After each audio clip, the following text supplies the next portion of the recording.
Hi. Okay, let's talk about more Venus stuff. So Venus moved into Leo on June 5th.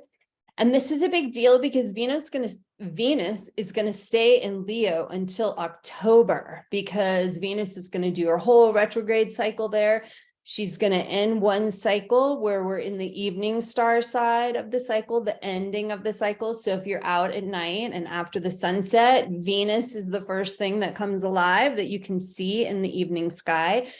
Venus is going to end her cycle here in the evening sky. She's going to pass between us and the sun in a retrograde cycle, and then start the new cycle in the morning sky. So Venus is going to be in Leo for a long time and start the new cycle in Leo. So lots of Leo important stuff. And what is Leo? Leo is the sign of knowing our own divinity, our own creativity, our own creatorship, and self-love, right? Learning about deep self-love, because if we're tuning into the fact that we're the divine, then we're filled with that unconditional love that's present in the universe. So let's look at the astronomy software, stellarium.org, and check out this whole thing that I'm talking about, okay?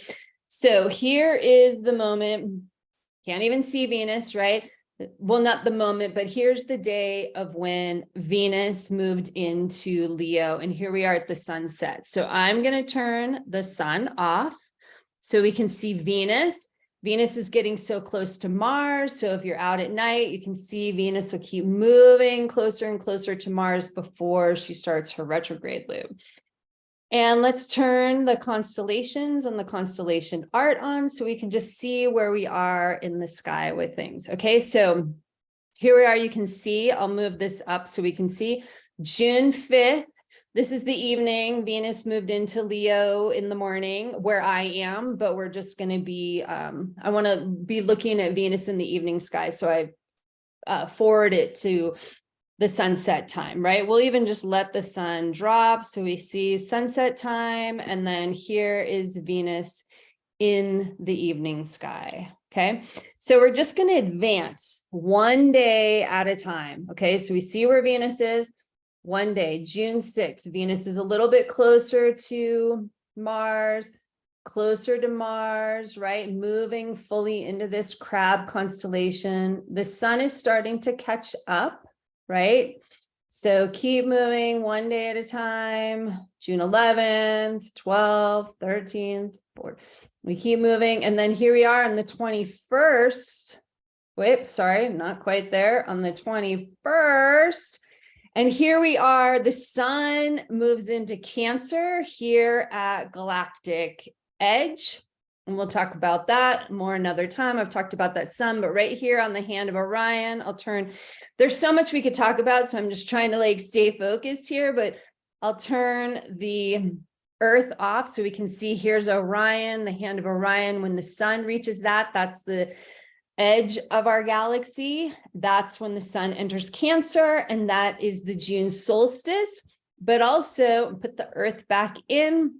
Here is the moon Venus conjunction happening on the solstice, and that's the signification, signifying, I don't even know which word I'm trying to use, is when the moon and Venus come together, we move into a new chakra, and this is the crown chakra on the June solstice, right? So it's this month of time to reclaim and focus on bringing our power back into our divinity. How perfect. It's happening in Leo of our crown chakra. So that's there with Mars. This will be a spectacular night to see in the evening sky if you have clear skies. Okay, so we keep on trucking one day at a time. Venus is still cruising, kind of catching up to Mars more. They're not going to come all the way together, but they're going to get pretty close. And then we start to see, keep moving. Venus is kind of starting to slow down that forward trajectory, right? Can you see that? She's not moving as quickly. And here is when she starts her retrograde loop, July 22nd. See now, Venus starts moving back through the sky for where she just came through. Here we reach on the 13th, the Venus Sun conjunction with Venus between us and the sun. And then we keep on trucking. Venus C still moving backwards through the sky. That's what retrograde is. So you don't need to fear Mercury retrograde. It's just Mercury moving back through the part of the sky, or any of the planets moving back through the part of the sky that they just came through. And we'll keep going.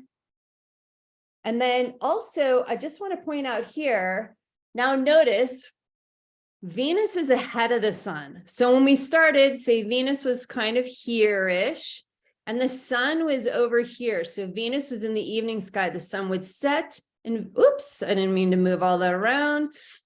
And Venus would be in the evening sky. But now Venus is ahead of the sun. So if we were to, I don't want to make this too confusing, but just imagine if we're on the eastern horizon here, Venus will rise first and then the sun. So now we've crossed over and Venus is in the morning sky, and we've started the new Venus cycle some days ago. It depends upon our location when we'll be able to see Venus. But once we can see Venus in the morning sky, that is the start of the new cycle. And this is while Venus is in Leo. So this next whole 19-month cycle of Venus, morning sky, the underworld, and the evening sky parts are all with the meta goddess of Leo. And that is all about love, deep, radical self-love, tuning into our divinity through the divine feminine,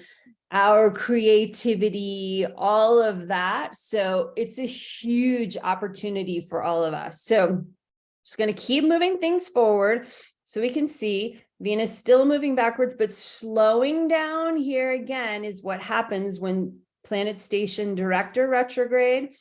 And then she starts moving slowly forward again, right? Here we go, boom. And Venus is direct, moving forward, coming up to Regulus. Here comes the moon.